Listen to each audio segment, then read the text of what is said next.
High, good morning, Radhe Radhe. So একটা ভাই বলেছিল তুমি কখন ওঠো সকালে।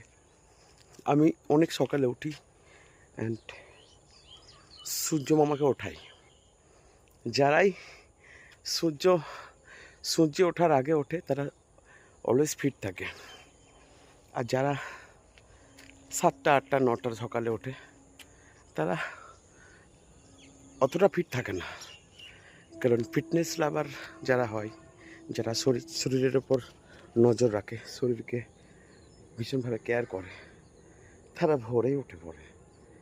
এখন তার শীতকাল নয় যে কুয়াশা পড়ছে, এত ঘুম ভাঙছে না, এরকমটা কোনো ব্যাপার নয়, কিন্তু তবুও পড়ে পড়ে ঘুমাই। সো চেষ্টা করো সকালে ওঠার। দেখেছো কোথায় ব্যায়াম করি আমি।